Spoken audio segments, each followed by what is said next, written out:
Los fundamentos de la libertad, escrito de Friedrich August von Hayek. Tercera parte: la libertad y el Estado Providencia. Capítulo 12: el problema de la vivienda y el urbanismo. Si los poderes públicos abolieran los subsidios tendentes a disminuir el costo de los alquileres y al mismo tiempo redujeran en cuantía exactamente igual las exacciones fiscales que pesan sobre los sectores laborales, no sufrirían estos el menor perjuicio económico. Ahora bien, es indudable que las masas trabajadoras preferirían aplicar sus retribuciones no a disponer de viviendas adecuadas, sino a cometidos distintos, con lo que se hacinarían en locales infectos, toda vez que muchos ni siquiera conocen las ventajas de ocupar habitaciones más confortables y el resto valoran en menos la vivienda que otras comodidades. Esta es la razón, y la única razón válida, que justifica los subsidios, y la expongo con tanta crudeza porque el tema es analizado a menudo sin enfrentarse con la auténtica realidad por los escritores de tendencias izquierdistas. W. A. Lewis. 1. Las aglomeraciones urbanas. La civilización actual se halla vinculada a la existencia de grandes núcleos de población. Casi todas las diferencias que se aprecian entre las sociedades primitivas y lo que denominamos vida civilizada se hallan íntimamente relacionadas con las aglomeraciones humanas que designamos con el apelativo de ciudades, de tal suerte que, cuando utilizamos los términos urbanamiento, civilidad o política, nos referimos a la manera de vivir propia de la gran urbe. Incluso el distinto modo en que se desenvuelven las masas campesinas en relación a cómo vivían los pueblos primitivos deriva de las comodidades que los núcleos urbanos les facilitan. El disponer, para hacer más grata la vida rural, de aquellos bienes y productos que las ciudades proporcionan, como ocurre con las civilizaciones ya avanzadas, se convierten en el ideal de la vida refinada. Ahora bien, no ya las ventajas que disfrutan quienes residen en las grandes ciudades, sino, sobre todo, el notable incremento en la producción industrial que proporciona bienes y equipos a la población menos numerosa radicada en las áreas rurales y que a su vez facilitan productos alimenticios a cuantos residen en la ciudad, implican costos elevadísimos. La actividad que se desarrolla en las grandes aglomeraciones urbanas no solo alcanza mayores porcentajes de producción que la agraria, sino que resulta mucho más cara. Tan solo quienes ven incrementado de modo notable su propio rendimiento como consecuencia de residir en la ciudad obtienen neta ventaja a pesar de los gastos extraordinarios que tal género de vida implica. El costo y las comodidades que la residencia en las poblaciones comporta son de tal naturaleza que los ingresos mínimos requeridos para mantener cierto nivel de vida han de ser mucho más elevados que si se radica en las zonas rurales. Cierto nivel de pobreza que todavía es soportable en el campo no solo se tolera difícilmente en la ciudad, sino que los signos de penuria se hacen tan ostensibles que llegan a inquietar al resto de la gente. Regístrase así el sorprendente fenómeno de que, siendo las aglomeraciones urbanas la causa y origen de prácticamente todo lo que la civilización más valora, facilitando al mismo tiempo los medios indispensables para el progreso de la ciencia, el arte y el bienestar material, tales aglomeraciones engendran igualmente los más sombríos aspectos que presenta la civilización. Los dispendios que la vida en núcleos de gran densidad de población comporta no solo son de cuantía extraordinaria, sino que, en gran proporción, quedan a cargo de la propia colectividad, con lo que, de modo inevitable y automático, en vez de gravitar sobre los directamente afectados, recae sobre cuantos viven en la urbe. La íntima convivencia que implica la vida ciudadana desnaturaliza, en muchos aspectos, las características del derecho de propiedad.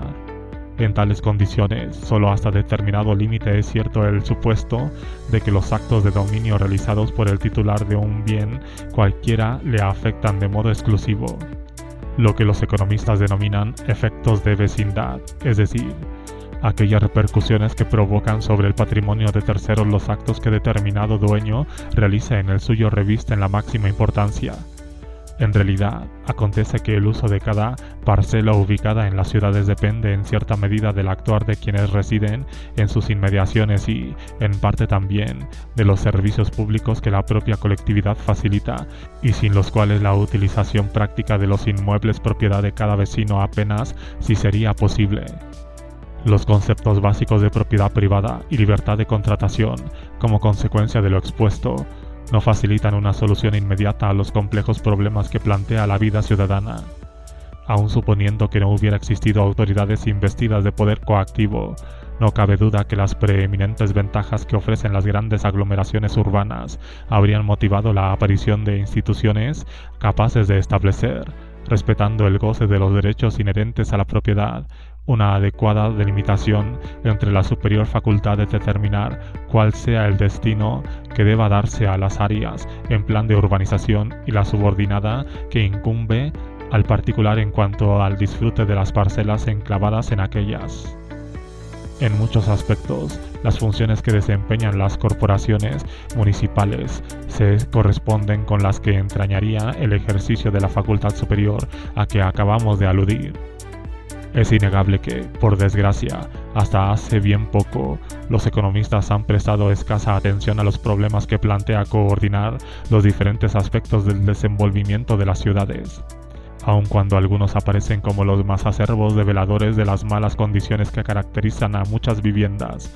Y conviene recordar ahora que, hace más de 50 años, un semanario satírico alemán proponía definir a los economistas como aquellas personas que se dedicaban a medir la superficie de las casas de los trabajadores al objeto de poder afirmar que eran demasiado pequeñas. En lo relacionado con los problemas más importantes de la vida urbana, se ha atendido prácticamente el ejemplo de Adam Smith, cuando en sus lecciones aseveraba que las cuestiones de higiene y seguridad pública, es decir, lo relativo a los métodos más adecuados para librar de inmundicia las calles y prevenir las acciones dolorosas en el ámbito ciudadano mediante el mantenimiento de un cuerpo policial, si bien ofrecen aspectos de indudable utilidad práctica, constituyen temas hartos triviales para ser tomados en consideración en esta suerte de disertaciones. Habida cuenta del menosprecio que los economistas han exteriorizado hacia el análisis de tales cuestiones, no debería lamentarse que su temática acuse un estado altamente insatisfactorio. En realidad, la dirección de la opinión pública en este orden de cosas ha quedado prácticamente en manos de individuos que, al centrar con preferencia su atención en eliminar determinadas deficiencias, han descuidado la cuestión primordial, consistente en coordinar las iniciativas privadas hasta lograr su mutuo ajuste. Ahora bien, es evidente la singular importancia que, en la cuestión que examinamos, posee el utilizar eficazmente dentro de ciertos límites el saber y habilidad de los particulares, si bien impidiendo al propio tiempo que con su actuar obtengan ganancias en perjuicio de terceros. No debemos pasar por alto que, en general, la mecánica del mercado, aun sin negar las imperfecciones que en este orden de cosas haya podido reflejar, ha gobernado el desarrollo de las poblaciones con mayor acierto de lo que comúnmente se acepta. La mayor parte de los proyectos de mejora, basados no en el perfeccionamiento del sistema de mercado, sino en su sustitución por otro de dirección centralizada, pone de manifiesto hasta qué punto se hace caso omiso de la singular capacidad que habría de tener tal autoridad para alcanzar la eficacia de ese sistema. Ciertamente, cuando analizamos la manera tan poco reflexiva como han actuado las autoridades,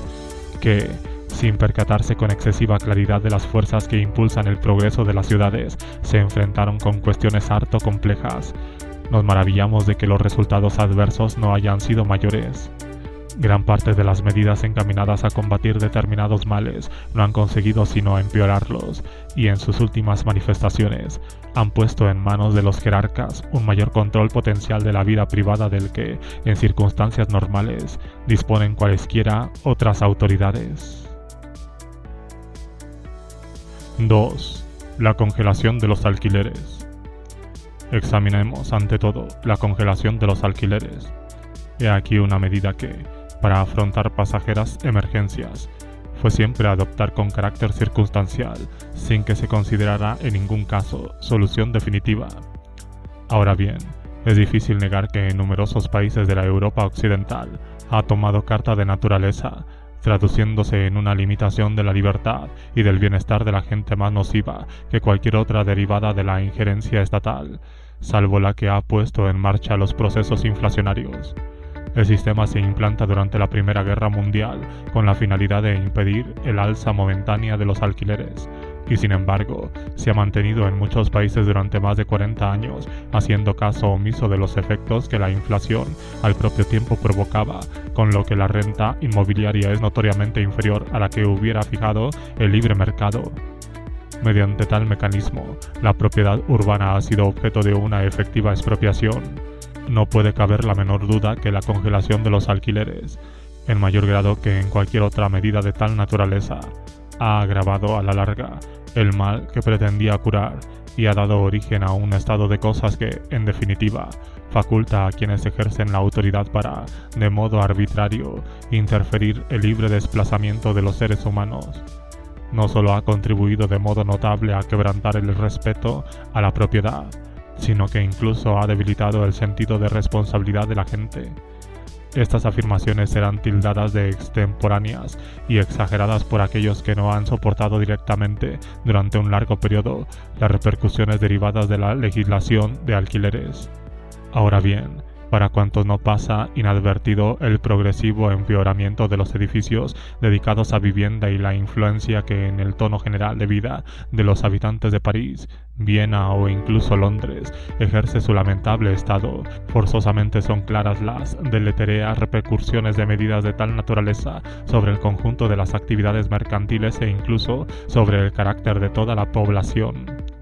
En primer término, cuando los alquileres se fijan por bajo del nivel que el mercado señalaría, la escasez de vivienda se hace crónica, la demanda se mantiene mayor que la oferta, y cuando las autoridades imponen el respeto a la tasa máxima, por ejemplo, impidiendo que el arrendador perciba primas, se ven obligadas también a sujetar la concesión de viviendas a un mecanismo regulador. La gente imprime un ritmo mucho más lento a sus cambios de residencia y, a medida que transcurre el tiempo, su asentamiento en estos o aquellos distritos y la utilización de las clases distintas de morada no coincide ya con sus apetencias y necesidades. Se interrumpe la natural evolución que induce a un grupo familiar en la época de máximos ingresos a ocupar locales más espaciosos que la joven pareja que inicia su vida conyugal o que el matrimonio de jubilados. Como nadie puede ser compelido a cambiar de alojamiento, los inquilinos conservan el local arrendado, que se convierte de hecho en una especie de patrimonio familiar inalienable que pasa de una generación a otra, haciendo caso omiso de la necesidad de ocuparlo. Cuantos heredan locales arrendados gozan de una situación de privilegio, pero, en cambio, núcleos de población en constante aumento se ven en la absoluta imposibilidad de instalar su propio hogar o, si lo consiguen, es únicamente a base de gozar del favor oficial o de sacrificar un capital trabajosamente reunido o de acudir a procedimientos turbios o tortuosos. Adviértase, en otro orden de cosas, que el propietario pierde todo interés por conservar en buen estado los edificios, no invirtiendo ni un céntimo más de aquella porción que los inquilinos se hayan obligados a abonarle con específico destino a tal finalidad. En ciudades como París, donde la inflación ha reducido en más de un 80% los ingresos por arrendamiento, los inmuebles habitados han llegado a un grado de deterioro sin precedentes y que durante décadas será imposible corregir. Con todo ello, sin embargo, lo más importante no son los daños materiales. Ocurre que en los países occidentales, como consecuencia de la prohibición de elevar los alquileres, numerosos individuos se hallan sometidos en su quehacer diario a las decisiones arbitrarias de la autoridad y se habitúan a no realizar ningún acto importante sin solicitar previamente orientaciones y permisos del gobernante. De esta suerte, consideran normal que alguien les facilite gratuitamente el capital indispensable para construir su propia morada y que su bienestar económico dependa de los favores que otorga el partido dueño del poder, que a su vez utiliza las facultades omnímodas de que dispone en materia de viviendas para beneficiar precisamente a sus correligionarios. nada ha contribuido en mayor grado a minar el respeto de la gente hacia la propiedad, la ley y los tribunales, como la circunstancia de que constantemente se acuda a la autoridad con la pretensión de que decida cuál, en el conflicto de dos apetencias contrapuestas, deba prevalecer tanto si se trata de distribuir el beneficio de servicios públicos esenciales, como de disponer de la que nominalmente se considera propiedad privada, con arreglo al juicio que al jerarca merezca la urgencia de contrarias necesidades individuales. Por ejemplo, cuando se somete a la autoridad gubernativa la tarea de dilucidar quién sufrirá mayores daños. El arrendador, padre de 3 niños de corta edad cuya esposa se encuentra inválida, al que se deniega la pretensión de ocupar una vivienda de su propiedad, o el inquilino de aquella vivienda con un niño tan solo a su cargo y la madre política físicamente impedida, al que se forzará a desalojar la habitación en virtud de demanda promovida por el arrendador. En ocasiones, semejantes contiendas son decididas por la arbitraria intervención de la autoridad gubernativa, que prescinde de toda norma legal al dictar su resolución. Un reciente fallo del Tribunal Administrativo de Apelación alemán pone de manifiesto el extraordinario poder de que disponen las autoridades cuando los actos más trascendentes de la vida privada se hallan sometidos a su superior decisión. La sentencia declaraba improcedente la negativa de una oficina de colocación laboral a facilitar ocupación a determinado trabajador, domiciliado en población distinta, a menos que el departamento administrativo que controlaba las viviendas concediera permiso al obrero para trasladarse a su nuevo destino, facilitándole al propio tiempo alojamiento. El fundamento de la resolución administrativa no radica en que la oficina de colocación no se hallara facultada para rechazar la petición aludida, sino en razón a que tal negativa presuponía una inadmisible cuestión de competencia entre los distintos órganos de la administración. Cierto que coordina las atribuciones de las diferentes autoridades, ardiente anhelo de los planificadores, ese empeño capaz de trocar lo que de otra forma no pasaría de arbitraria interferencia en las decisiones de los particulares en poder despótico sobre la vida toda del individuo. 3. La intervención de los poderes públicos. En tanto que la congelación de los alquileres, hasta donde alcanza la memoria de la mayoría de la gente, todavía se considera medida de emergencia que tan solo razones de índole política obligan a mantener. Todo el mundo acepta como principio incuestionable que incumbe al Estado Providencia de modo permanente realizar cuanto sea preciso al objeto de reducir el costo de las viviendas con destino a los estamentos más débiles de la población, bien procediendo directamente a su construcción o bien impulsando la edificación proporcionando subsidios a los particulares. Pocos advierten, sin embargo, que, a menos que tales actuaciones se hallen sujetas a rigurosa limitación, tanto en lo que atañe a su alcance como a los métodos utilizados, deben dar origen, en definitiva, a consecuencias análogas a las que provocan las tasas máximas de los alquileres. Adviértase ante todo que los sectores de la población que el gobernante desea proteger, proporcionándoles alojamiento, solo resulta realmente beneficiados si se edifican tantas viviendas como aquellos desean ocupar. Facilitar parte de los alojamientos precisos no supone aditamento a los construidos por los particulares, sino mera sustitución de la actividad privada por la pública.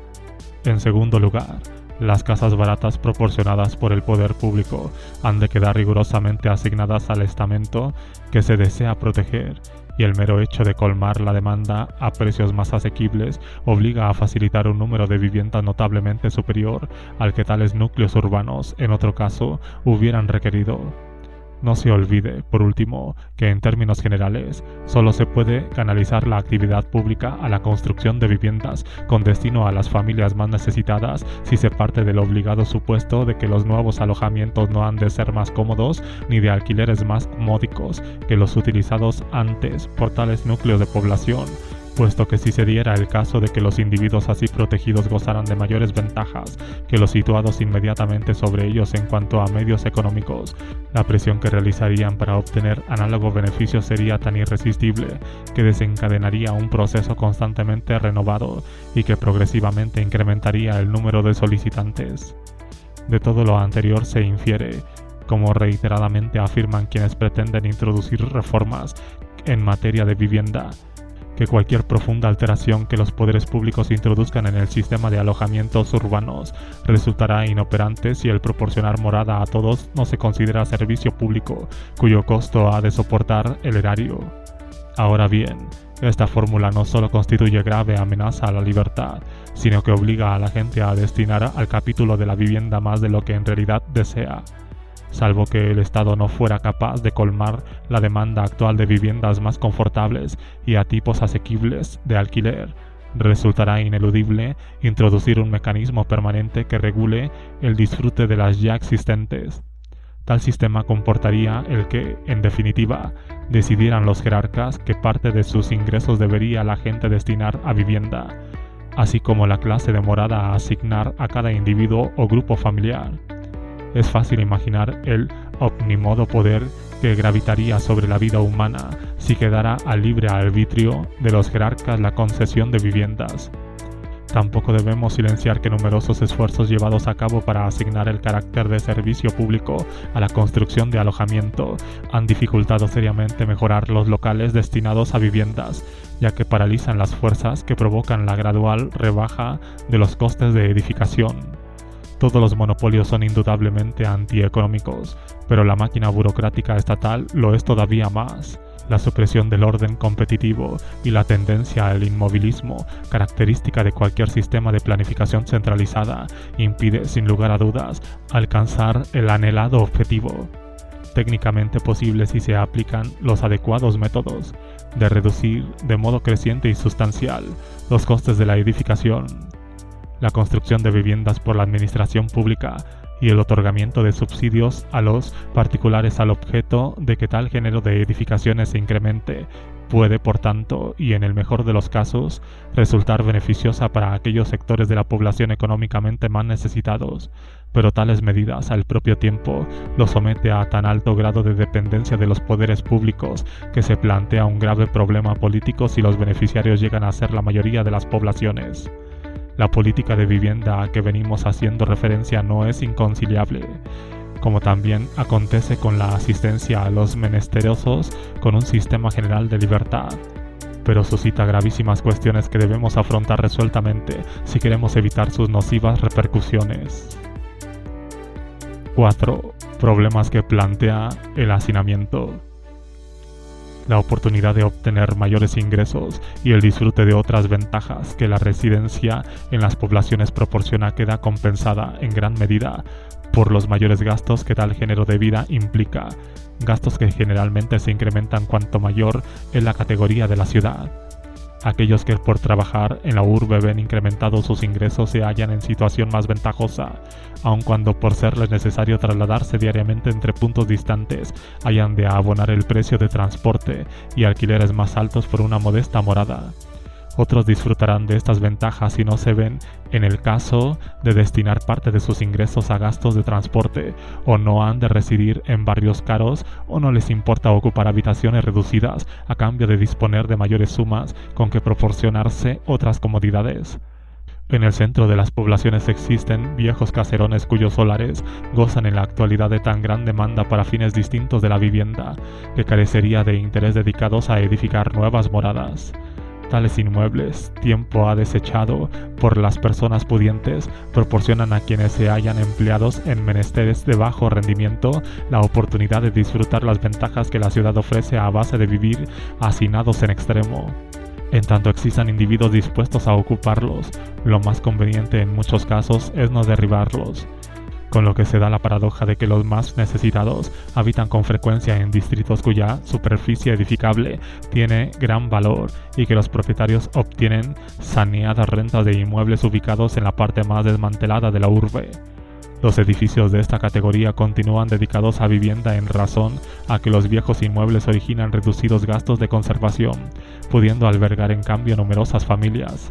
De no existir tan destartaladas moradas, o si fuera menor su superficie habitable, muchos de los que desean vivir en las grandes aglomeraciones urbanas perderían la oportunidad de que los incrementados ingresos que en ellas obtienen puedan igualar y acaso sobrepasar el mayor gasto que implica la residencia urbana. La existencia de locales sórdidos y mal acondicionados destinados a vivienda y que en forma más o menos agravada se registra durante el periodo de crecimiento de la mayoría de las poblaciones, plantea dos clases de problemas que conviene distinguir aunque por lo general se confundan.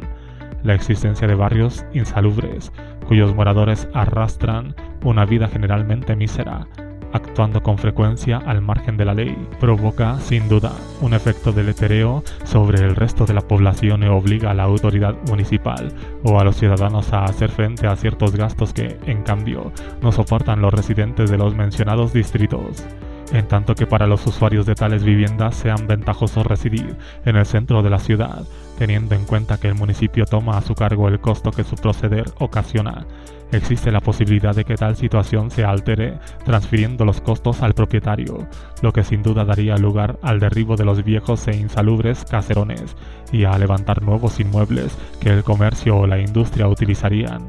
Claro está que una medida de tal naturaleza en modo alguno resultaría beneficiosa para los inquilinos de las destartaladas casonas. La nueva realidad no se habría producido en interés de los recientemente afectados por la medida. El problema queda situado en el cuadro de los denominados efectos de vecindad y pertenece a la temática de la planificación urbana que examinaremos más adelante.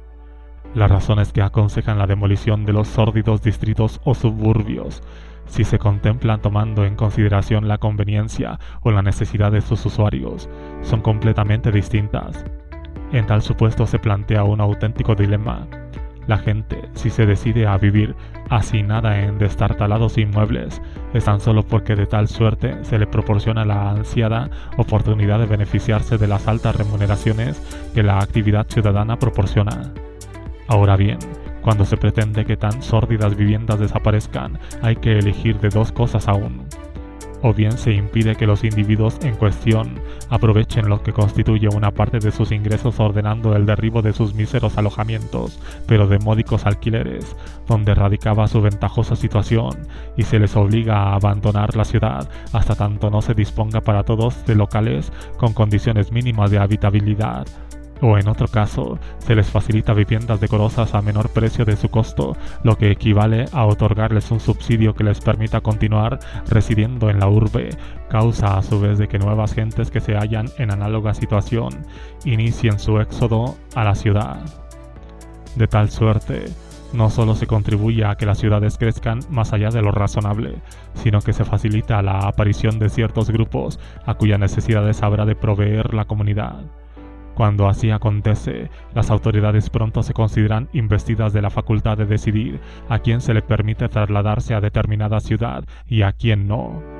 Como acontece a menudo en este orden de cosas, las medidas adoptadas pretenden satisfacer las necesidades que determinados individuos experimentan, sin calcular que incrementarán el número de personas a quienes habrá de extenderse la protección. Es cierto que muchos de los que habitan en los suburbios vienen residiendo muchos años en las ciudades y no conocen otro género de vida, lo que les incapacita para acomodarse a las actividades del campo. Ahora bien, el problema más grave deriva de la afluencia de numerosas personas procedentes de las regiones más pobres y predominantemente rurales, para quienes la acomodación económica en los viejos y ruinosos edificios urbanos constituye a modo de trampolín para alcanzar una mayor prosperidad. Para esta gente, trasladarse a la ciudad resulta ventajoso a pesar de verse en el caso de utilizar viviendas reducidas e insalubres. Cuando se les facilita alojamiento más confortable y económico, el éxodo hacia las poblaciones alcanza un ritmo mucho más intenso.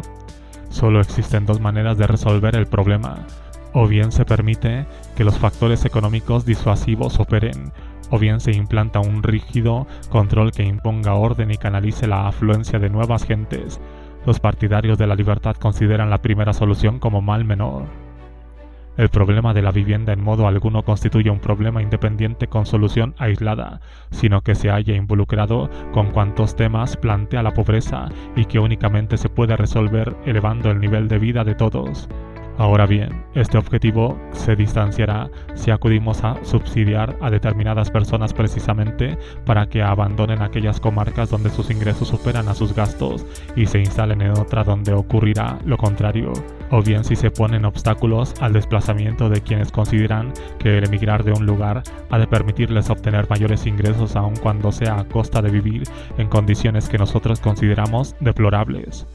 No disponemos de espacio bastante para proceder al estudio de cuántas medidas las autoridades municipales pueden adoptar con la finalidad de ayudar a determinados sectores de la población, pero que en realidad no son más que medios y subvenciones que facilitan el crecimiento de las gigantescas aglomeraciones humanas más allá de límites económicamente aconsejables.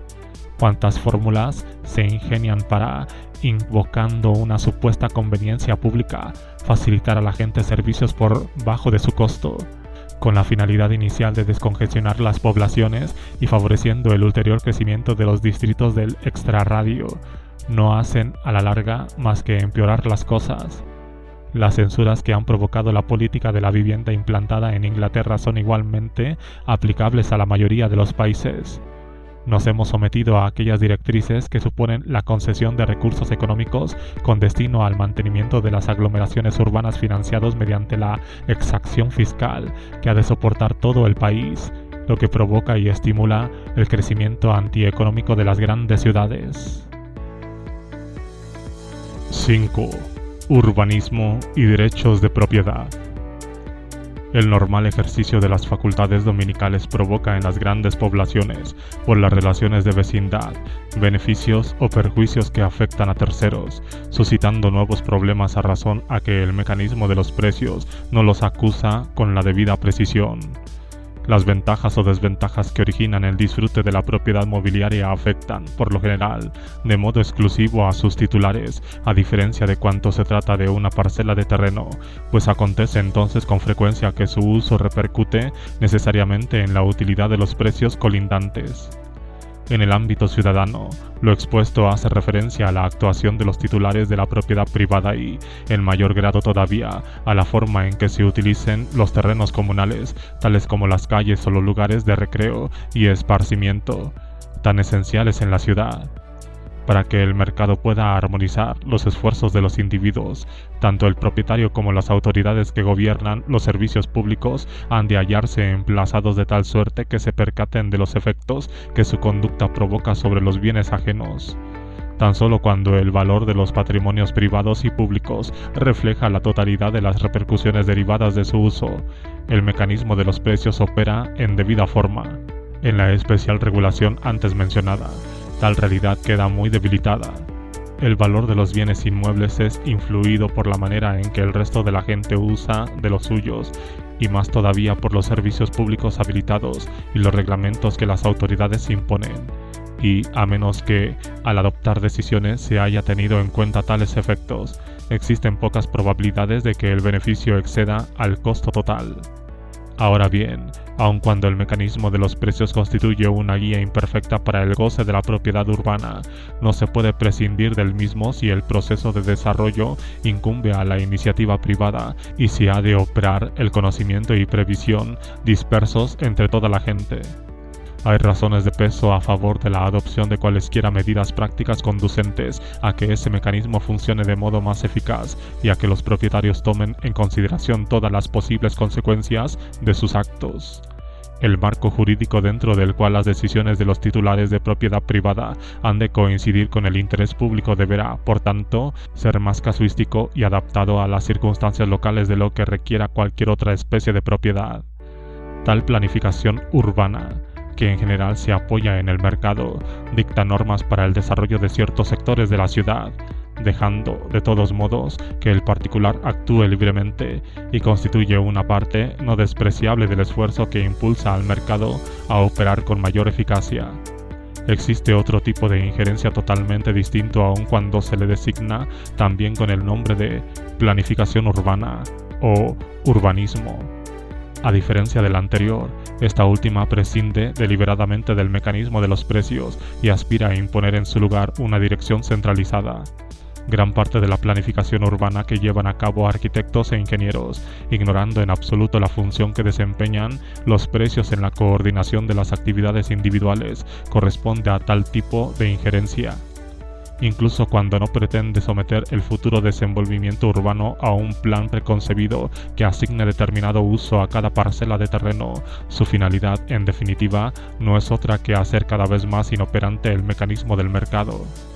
La cuestión, por tanto, no consiste en si debe o no propugnarse la planificación urbana, sino más bien en si las medidas a aplicar completan y coadyuvan el mecanismo del mercado o impiden su funcionamiento sustituyéndolo por una dirección centralizada. Las cuestiones que en la práctica suscita tal proceder ofrecen gran complejidad, no siendo posible hallar ninguna solución perfecta. El carácter beneficioso de cualquier medida se apreciará en cuanto contribuya a un deseable proceso cuyos detalles, sin embargo, serán muy impredecibles. La mayor dificultad práctica consiste en que, en realidad, todas las disposiciones adoptadas con fines urbanísticos aumentan el valor de determinados bienes inmuebles y, en cambio, reducen el de otros. Tan solo resultarán beneficiosas si en el conjunto de las ganancias que compartan superan a las pérdidas provocadas. Si en verdad se desea no dañar a unos en beneficio de otros, es obligado que tanto las ganancias como las pérdidas deriven del actuar de la autoridad encargada de dirigir los planes, la cual habrá de incautarse de las plusvalías producidas. Incluso si las medidas en cuestión se hubieran adoptado en contra del deseo de alguno de los propietarios, abonando con carácter de compensación a los perjudicados el importe de los daños sufridos. Todo ello puede lograrse sin que la autoridad asuma poderes arbitrarios y de imposible control, reconociéndole únicamente la facultad de expropiar a precio de mercado. Este derecho basta, por lo general, para que la autoridad pueda exigir al propietario las plusvalías derivadas de la gestión pública y al propio tiempo permite la adquisición de los predios, que ven disminuido su valor como consecuencia de las medidas adoptadas contra la voluntad de sus propietarios. La autoridad, en la mayoría de los casos, ni siquiera habrá de adquirir los inmuebles en cuestión, pues, al socaire de su facultad de expropiar, no le será difícil convenir con el propietario una adecuada fórmula compensatoria. Cuando el único poder coactivo de que la autoridad dispone es el derecho a expropiar al precio de mercado, los intereses legítimos de la gente se hallan debidamente protegidos, pero en cierta medida se trata de un método imperfecto, ya que el valor de mercado no es una magnitud que carezca de ambigüedad y los criterios acerca de cuál sea el justo precio distan mucho de ser uniformes. Ahora bien, lo importante es que las discrepancias sean resueltas en última instancia por tribunales independientes, sustrayéndolas al arbitrio de la propia autoridad planificadora. El riesgo más grave lo crean numerosos planificadores cuando desean eludir el cómputo de cuántas inversiones se precisan para realizar sus proyectos. Arguyen en muchas ocasiones que, si hubiera que abonar los precios que rigen en el mercado, resultaría prohibitiva la realización de determinadas mejoras. Ahora bien, lo que esto en verdad significa es que, en tal supuesto, el proyecto ha de ser abandonado. Nunca, en efecto, son más inconsistentes las motivaciones del planificador urbano que cuando pretende expropiar a los ciudadanos fijando la indemnización por debajo del justo precio que señala el mercado. La dialéctica empleada parte de la falacia de no existir otro procedimiento para reducir el costo social del proyecto. Lo que en realidad acontece es que se aspira a realizar obras sin abonar su coste. El planificador desea evidenciar las ventajas que comportan sus proyectos acudiendo al fácil expediente de que determinados sujetos soporten una parte de los gastos para seguidamente adoptar, ante su justa queja, una actitud de absoluta indiferencia. La mayor parte de los razonamientos en pro de la planificación urbana son utilizados para extender la planificación más allá de los límites en que normalmente queda configurada y salvaguardar la propiedad privada. Algunas de las medidas que persigue la injerencia quizá se lograran si se dividiera el contenido del dominio de tal suerte que la facultad de adoptar las decisiones se reservaran a alguna entidad autónoma en representación del municipio o la región quedara facultada para asignar cargas y ventajas al propietario individual. Este tipo de ordenación, en el que la aludida entidad autónoma retiene cierto control permanente sobre la utilización de las parcelas de los particulares, constituye una alternativa a la directa injerencia de la administración. Ofrece también la ventaja de que esa entidad autónoma sea una entre muchas y de que su poder quede limitado por hallarse en el caso de competir con otras de naturaleza similar. En cierta medida, como parece natural, incluso la competencia entre municipios y otras corporaciones administrativas provoca efectos restrictivos análogos a los que acabamos de exponer. El planificador urbano, sin embargo, exige con frecuencia que sus programas tengan alcance regional e incluso nacional. Verdad es que en la planificación concurre siempre ciertos factores que requieren grandes unidades para operar de manera efectiva.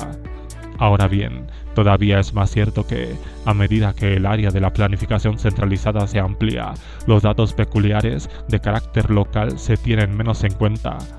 Los programas de ámbito nacional, en vez de intensificar la competencia, la eliminan totalmente. Tal eliminación en verdad no es deseable. Es probable que no exista solución perfecta a las dificultades que la complejidad del problema plantea,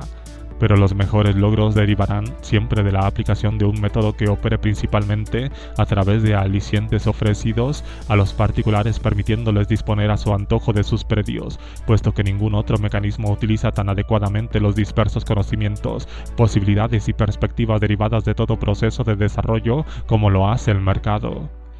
Ciertos sectores estiman que estas dificultades se obviarían si se implantara el impuesto único, the Single Tax Plan, es decir, transfiriendo la propiedad de todos los terrenos a la comunidad para después cederlos en arriendo a los tipos fijados por el mercado a quienes desean explotarlos.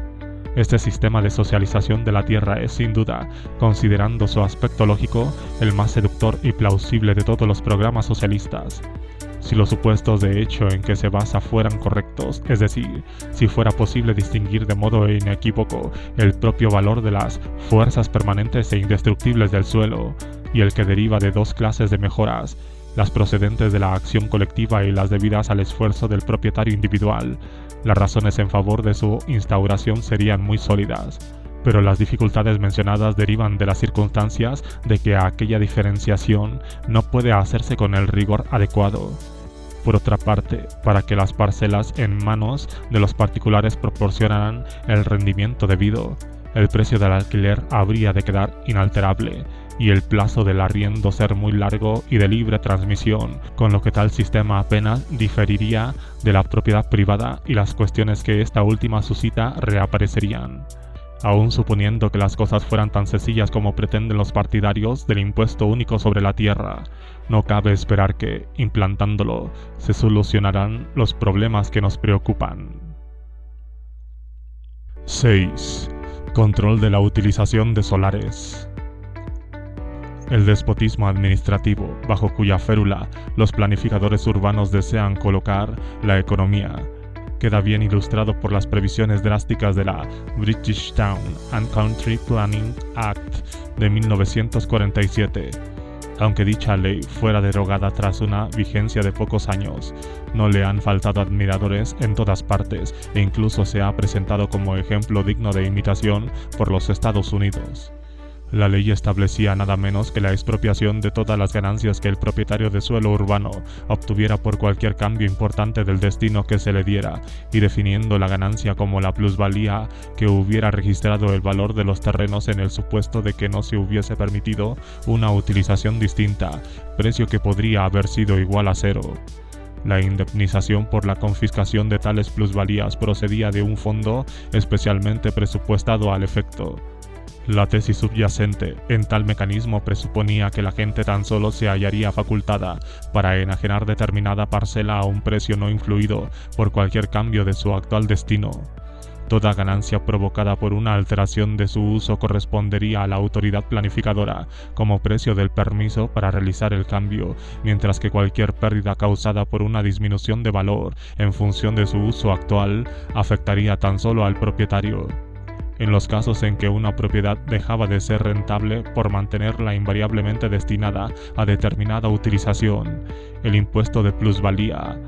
Development Charges, como se denominó la exacción fiscal, hubiera ascendido al valor íntegro del precio aludido al serle asignado nuevo destino,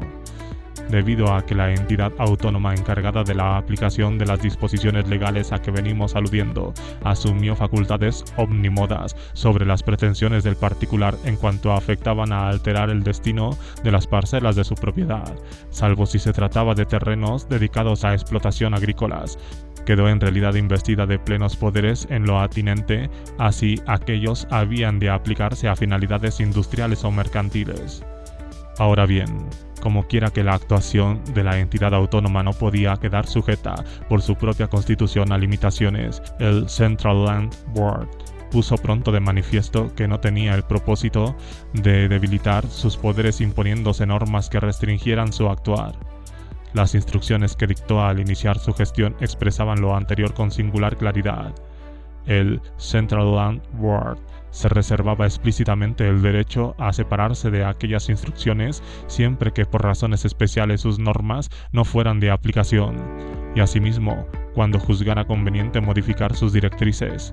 Por último, declaró que interpretaría con criterio restrictivo las disposiciones de carácter general, cuando así conviniera en cada caso concreto. No es sorprendente que se descubriese la imposibilidad de poner en práctica una ley de tales características, y así, tras 7 años de vigencia, tuvo que ser derogada, sin que se abonara ninguna de las compensaciones previstas por la percepción de la plusvalía originada por los nuevos procesos de desarrollo de la propiedad. De toda la ordenación, lo único que ha quedado vigente es la necesidad de solicitar el permiso de la autoridad planificadora para cualquier proceso económico, autorización que se presume obtenible si el proyecto no es contrario al plan general previamente publicado. El propietario individual, por tanto, de nuevo tiene interés en dar a sus bienes inmuebles el uso más adecuado. La realidad que examinamos podría calificarse de episodio curioso y que pone en evidencia los desatinos a que da lugar una impremeditada legislación si no se tratara de las consecuencias que lleva consigo la ideología hoy tan extendida. Todos los esfuerzos para eliminar el mecanismo del mercado en lo que respecta a la propiedad urbana y reemplazarlo por una dirección centralizada conduce a un sistema que deja al arbitrio del jerarca la completa dirección de los procesos de desarrollo. La fracasada experiencia inglesa pasó inadvertida, por cuanto, durante la vigencia de la ley, el mecanismo burocrático indispensable para su aplicación no llegó nunca a operar por completo.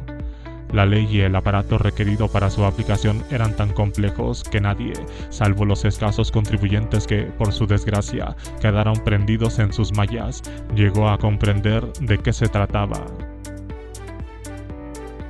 7. Reglamentación en materia de edificación.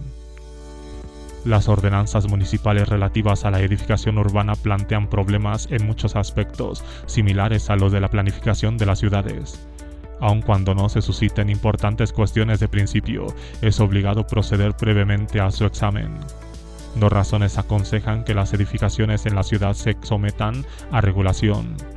En primer lugar, porque, como es harto sabido, pueden crear situaciones de insalubridad o riesgo de incendio con daño para otros inmuebles. Las condiciones que en la actualidad se exigen en materia de construcción atañen no solo a la seguridad de los colindantes y usuarios, sino también de los clientes y personas relacionadas con los ocupantes. En segundo término, someter la construcción de los nuevos inmuebles a normas obligatorias constituye, probablemente, la única manera de impedir el fraude y el engaño, toda vez que las fórmulas contenidas en las ordenanzas de la edificación sirven para interpretar las cláusulas convenidas en orden a la adecuada construcción y aseguran la utilización de los materiales y técnicas adecuados y comúnmente admitidos, salvo que se desee aplicar a otros, pero en tal caso todo ello debe ser consignado de manera explícita en el contrato. Aunque no puede negarse la conveniencia de la reglamentación, pocas materias se presentan tanto como esta a las intromisiones abusivas de la autoridad, habiendo sido utilizada con harta frecuencia para imponer trabas absurdas o dañosas al progreso de las poblaciones, o bien para proteger situaciones prácticamente monopolísticas de las industriales de la localidad. cuando tales instrumentos rebasan una ordenación mínima y, de modo especial, cuando tienden a que los nuevos procedimientos técnicos prometidos sean los de general aplicación en un momento dado, existe el riesgo de que dificulten gravemente el deseado progreso económico. Si impiden la aplicación de nuevos métodos y amparan los monopolios locales de los trabajadores y empresarios, las regulaciones provocan el alza en los costos de la construcción y de modo indirecto son causa de la escasez de viviendas y del hacinamiento que se registra en los inmuebles ya existentes. Ello es rigurosamente exacto cuando las ordenanzas, en lugar de limitarse a prescribir las nuevas edificaciones, queden sometidas a ciertas condiciones y pruebas, requieren la aplicación de determinadas técnicas. Interesa advertir que las ordenanzas de inspección imponen menos restricciones que las ordenanzas técnicas, siendo, por lo tanto, aquellas preferibles. Estas, aparentemente, concuerdan más con nuestros principios, toda vez que limitan las facultades discrecionales de la autoridad, pero la discrecionalidad conferida por las ordenanzas técnicas no puede ser censurada. El que determinado procedimiento sea idóneo para ejecutar una obra puede ser objeto de dictamen por peritos en la materia y las discrepancias sometidas a ulterior decisión de los tribunales. Dilucidar si la facultad de dictar las ordenanzas en materia de edificaciones urbanas incumbe al Estado o a las corporaciones locales suscita nuevos temas de indudable importancia y complejidad. Es, sin duda, posible que las ordenanzas emanadas de las autoridades comerciales tiendan a proteger las prácticas monopolísticas y que contengan, en otros aspectos, normas más restrictivas. Cabe aducir también razones de peso a favor de que se publique un modelo o formulario general minuciosamente elaborado y que los regidores de cada localidad adaptarían a sus necesidades peculiares introduciendo las modificaciones del caso. Pero en general, las ordenanzas de ámbito local provocan una competencia entre las distintas corporaciones interesadas, que suprime obstáculos y restricciones carente de base, con bastante mayor rapidez y eficacia, y que unas ordenanzas generales de aplicación a todo el país o a extensas regiones del mismo. 8. Control de emplazamientos industriales. En el conjunto de cuestiones que suscita la ordenación urbana, las relaciones con el emplazamiento de las industrias de rango nacional asumirá, sin duda, gran importancia en el futuro. La atención de los partidarios de la planificación se concentra cada vez más en tales problemas y es precisamente en esta materia donde, con reiteración, se afirma que los logros de la libre competencia son, sin duda, irracionales y nocivos. Ahora bien, ¿dónde se descubre la supuesta irracionalidad de los actuales emplazamientos de las zonas industriales y la pretendida posibilidad de mejorarlos acudiendo a la dirección centralizada? Claro está que, si la gente pudiera prever con la necesaria anticipación y en todos sus detalles el alcance de los procesos de desarrollo, gran parte de las decisiones en su día adoptadas habrían sido diferentes y, en tal sentido, lo que entonces aconteció se nos antojará a posteriori inadecuado. Ello no quiere decir, sin embargo, que, partiendo de los datos de que entonces se dispuso, hubiérase procedido de manera distinta, o bien que los logros hubieran sido más satisfactorios de haber dirigido los procesos de desarrollo una autoridad nacional. Aun cuando de nuevo nos movamos en una esfera en la que el mecanismo de los precios opera solo imperfectamente, sin tener en cuenta muchos factores que desearíamos ver ponderados, resulta más que dudoso que un planificador central fuera capaz de regir tales procesos con tanto acierto como el mercado. Debemos subrayar los sorprendentes éxitos que en este orden de cosas logra el mercado cuando obliga a la gente a considerar realidades que directamente no captan, pero que los precios hacen tangibles. El análisis crítico más difundido en relación con la materia que nos ocupa dio pie a que August Lush sentara el siguiente aserto. La consecuencia, sin duda, más importante que se deduce de la lectura de este libro es haber evidenciado, de manera sorprendente, hasta qué punto las fuerzas del mercado libre pueden operar de modo altamente beneficioso. A reglón seguido, añade que el mercado respeta los deseos apenas intuidos de la gente, tanto si son beneficiosos como perjudiciales, y que su mecanismo actúa, aunque con excepciones, por el bien común bastante más de lo que la gente suponemos.